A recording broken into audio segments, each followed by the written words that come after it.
Welcome back to my channel. Let's start today with fifth lesson, that is maps.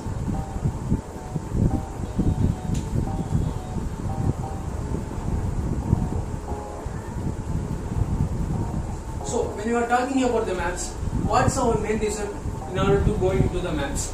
So already we seen about globes in the previous lessons. So by using the globe, we can able to represent our entire whole earth on a single globe for our reference. So what if you want to consider this exactly some part of the earth to research or to study elaborately? For that purposes, the globes are not useful. Also it has some of the advantages, but it has still some limitations. So in that situations, we need to go for the maps. So when you are talking about the maps, it helps us to study elaborately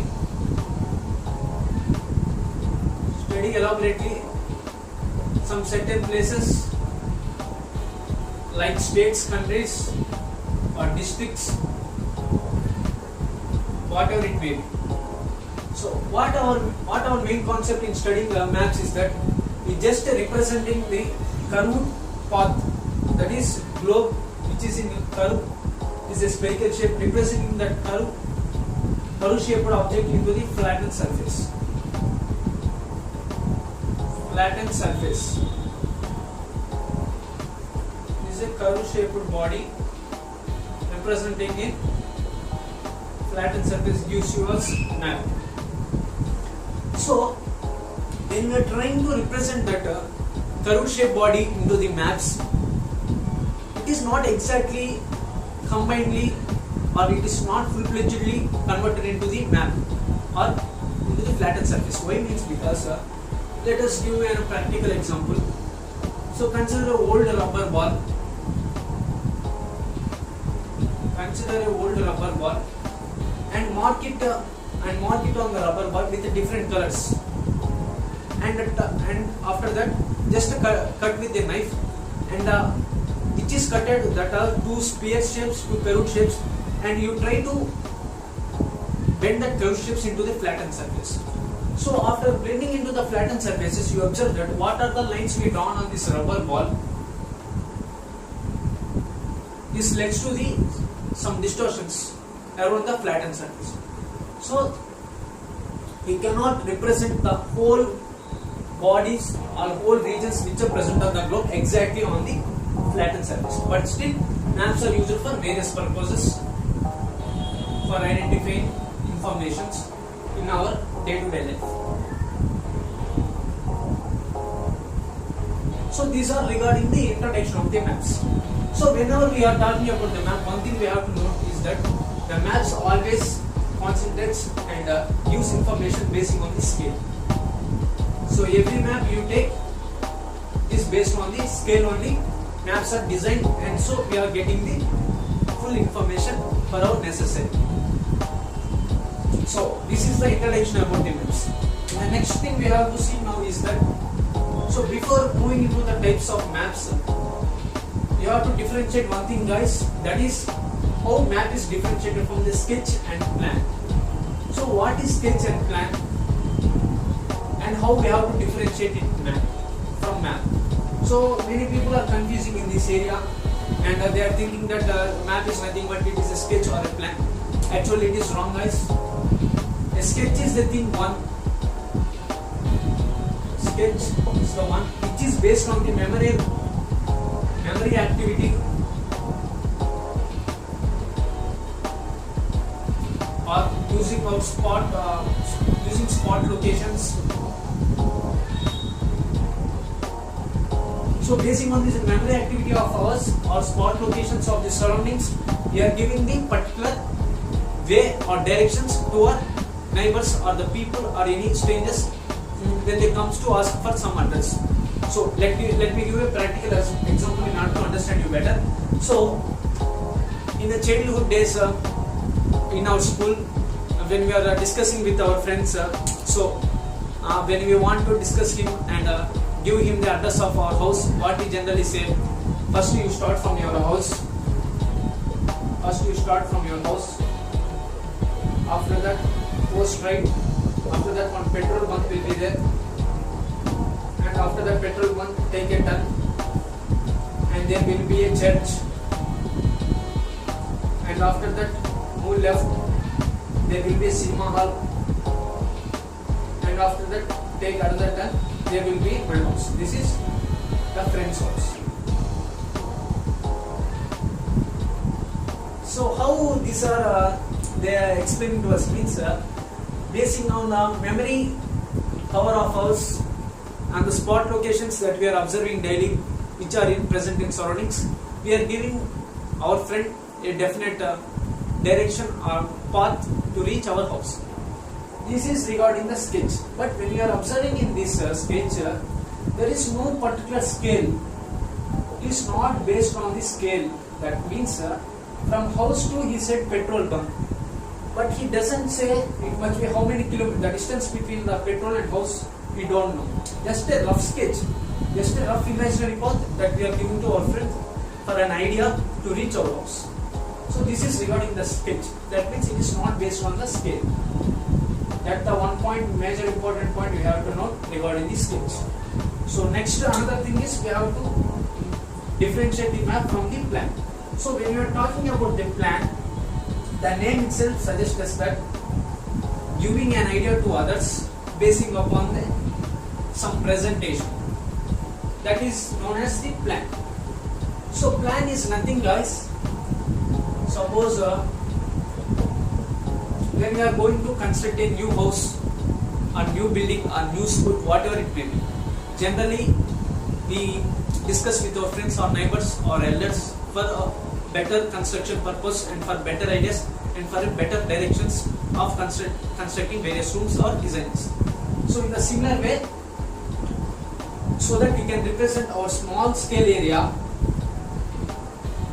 representing a small area on a large scale. Representing a small area on a large scale. That is regarding the plan. That means what is it? For example, let us go into the practical example. Consider a house building. What we plan generally. So we thought at the corner we want to build one kitchen, and at the middle we have to place television, which is the center hall, and at one side our bedroom, and the other side our parents' bedroom. So like that, accordingly we plan for various rooms which all have to be accommodated in the particular building. So that what we generally do means a small area, that is a small area, but for a better calculation and for elaborate information, what we do means we will represent in a large scale. That means which gives a small area information in an elaborate manner. That is regarding the plan. But it is not a map, it is basing on the length and the breadth. But what mainly we consider when you are talking about this kitchen, so the length should be this much and the breadth should be this much. So like that we calculate all the rooms for which we want, and we will construct according to our requirement. That is the major thing. So this is the differentiating of the plan from the map. So in map also we don't have any length or breadth. So when we want that length and breadth, we have to go for plan according to know the length and breadth that are drawing for the plan when you are talking about the plan.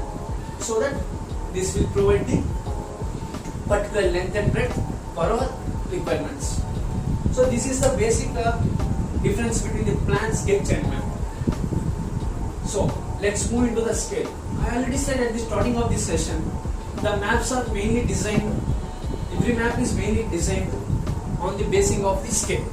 So when we are talking about the maps, when a large group of maps or different types of maps are combined together, they form an atlas.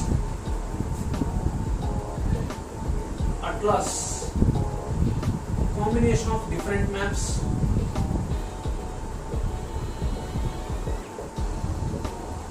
Combination of different maps.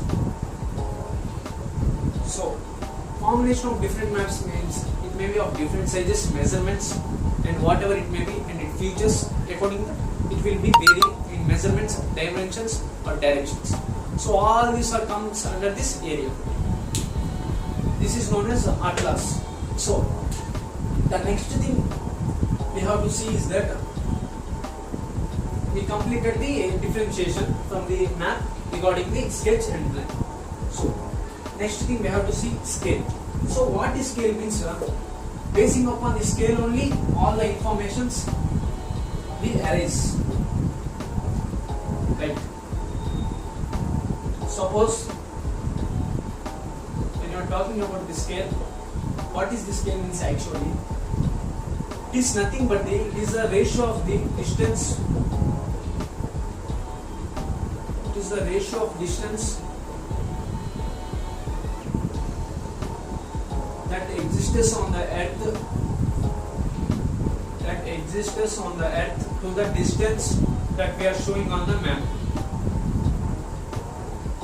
To the distance that we are showing on the map.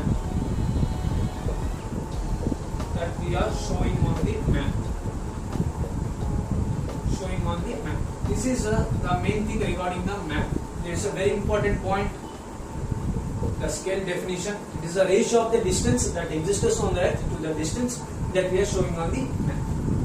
So when we are talking about the scale, there are large scale and small scale. Large scale is the one which provides the small area information, which gives us the small area information about small area. It is mainly useful for thematic maps. So you can know more betterly regarding these thematic maps when I explaining you about the types of maps. And the small scale is the one which helps us to provide information about large area, which is mainly useful for topographic areas. So actually topographic areas are mainly used for large scale purposes and thematic maps for the small scale purposes. So this should be reversed, right? So this is regarding the large scale and small scale. So on this regarding the scale conversions, one more thing we have to note, that is regarding ratio scale and stated scale. So what ratio scale and stated scale means? Ratio scale also known as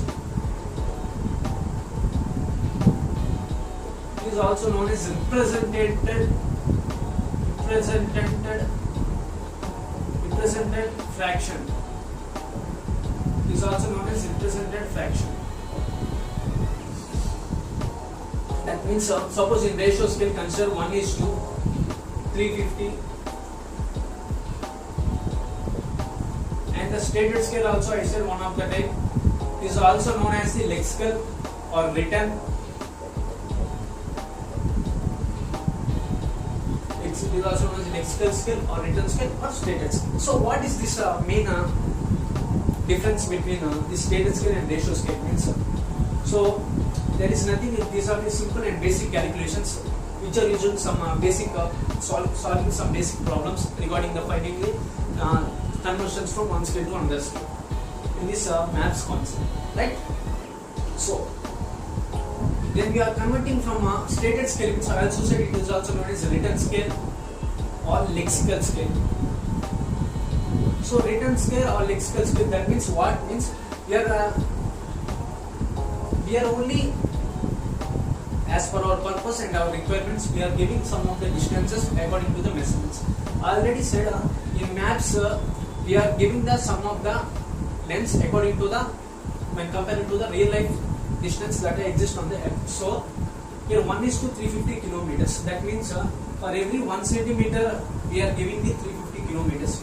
Here for every 1 centimeter, this is the 350 following by 5 zeros. This is the distance when comparing to this on the stated scale. So what is this means? How we have to convert from the stated scale to the written, that is ratio scale. That means here 1:350 kilometers. So 350 kilometers means again we can write it 1000 meters, and again 350 into 1000 into 1 meter means 100 centimeters. So finally we will get this value, right? So likewise we have to convert from status scale to ratio scale. So why we are representing the 1 centimeters on the earth is equal to 350 kilometers. That means 350 kilometers is the real distance, that is the ground distance that exists on the earth.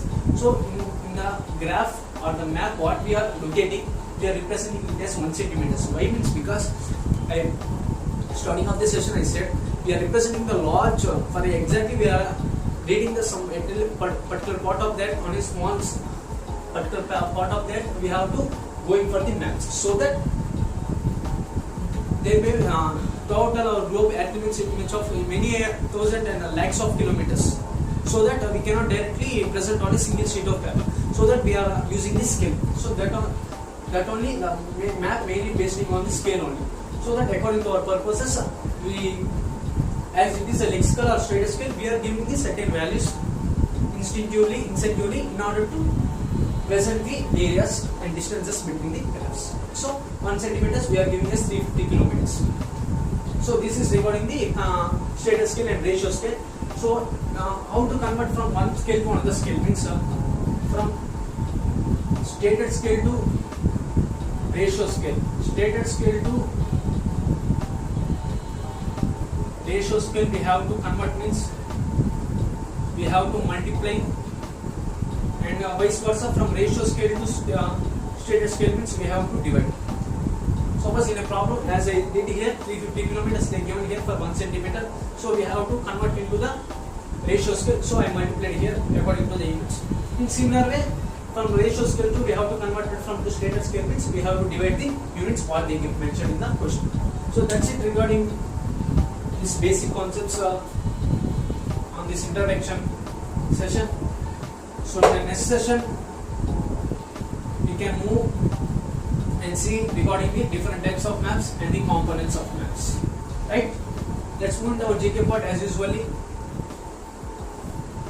So the seventh largest island in the world is